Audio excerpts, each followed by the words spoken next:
Bonjour, quelqu'un l'autre jour m'a écrit et m'a demandé comment réparer des trous dans du bois.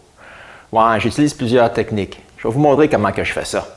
Et pour l'exercice, je vais utiliser ce bout de cèdre. Le premier scénario, c'est le plus facile. C'est juste des petites indentations sur le bois. De cet angle-là, on le voit un peu mieux. Et pour arranger ça, j'utilise de l'eau que je vaporise sur le bois. Mais pas n'importe quelle eau. De l'eau déminéralisée que je prends directement de mon déshumidificateur et que j'utilise pour remplir cette bouteille. OK, c'est pas très gracieux, mais ça marche. Quand c'est trempe, je mets une guenille sur l'eau et j'utilise un fer à repasser pour transformer l'eau en vapeur. C'est pour ça qu'on doit toujours avoir un vieux fer à repasser dans nos ateliers. Et avec la vapeur, ça paraît presque plus. Et encore moins si je la sabre un peu.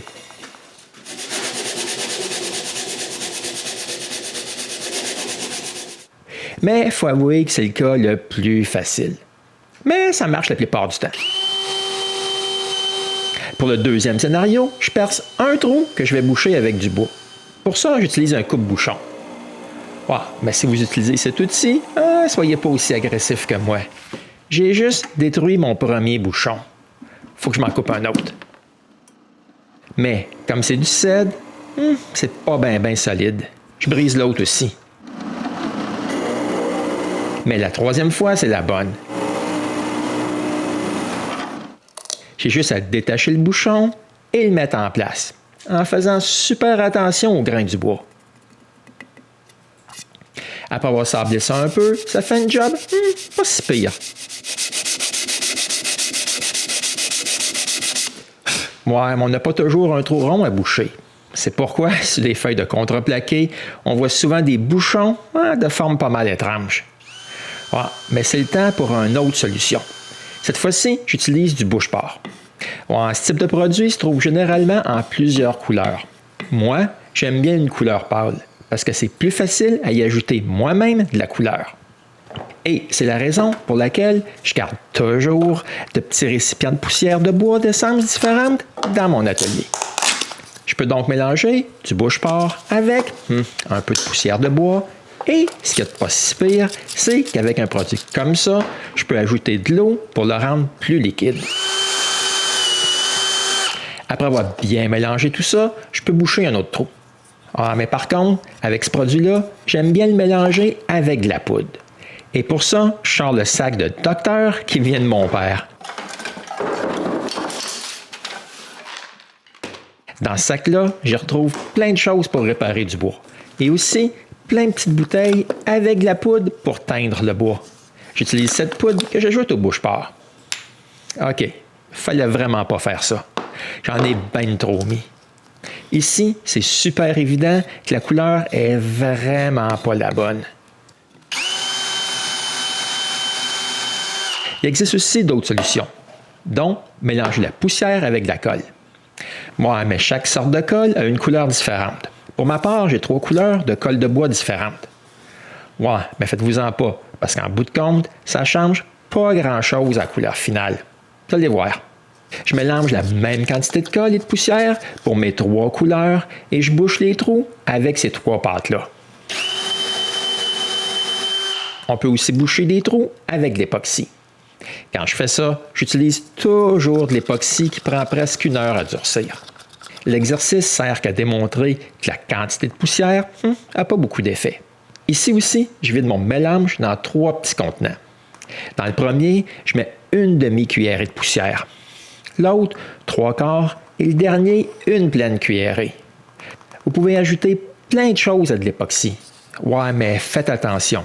Si vous ajoutez de la peinture acrylique, parce qu'elle ne séchera pas. Le résultat sera assez coloré, mais il est impossible de le sabler ensuite. Quand c'est bien mélangé, je remplis les trous avec la colle. La limpidité est très liquide, assez épais. Bon, maintenant, avant de pouvoir finir mes tests, je dois attendre que tout ça sèche bien. Ça va me donner la chance de refaire le dessus de mon établi. Le lendemain, tout est sec et je peux sabler tout ça. Si je nettoie un peu, je peux voir les résultats. Ouais, mais pour un meilleur aperçu, je mets du vernis. On peut bien voir qu'il n'y a aucun remède miracle parce que toutes les réparations sont franchement visibles. Mais c'est encore plus compliqué si vous voulez ajouter de la teinture. Pour mieux voir, j'enlève le vernis que je viens juste de mettre et j'applique une teinture à base d'eau. Et encore une fois, j'applique une petite couche de vernis. Quand c'est teint, c'est vraiment juste la plug qui paraît le moins. Ah, mais c'est pas ce qu'on appelle une réparation invisible. C'est la raison pour laquelle, lorsque j'utilise cette technique, j'utilise un autre essence de bois. Comme ça, on ne dira pas que je veux cacher une erreur, mais plutôt que ça fait partie du design. Mais il existe aussi ma manière préférée de boucher des trous, avec des bâtons gomme de lac. Oui, mon père en avait une bonne gang. Je choisis une couleur que je pense être la bonne et ça s'applique avec des outils chauds que je mets dans un petit four. Par contre, ça marche mieux sur des plus petits trous, comme des trous de vis. Pour l'exercice, je vais boucher 3 trous avec 3 couleurs différentes.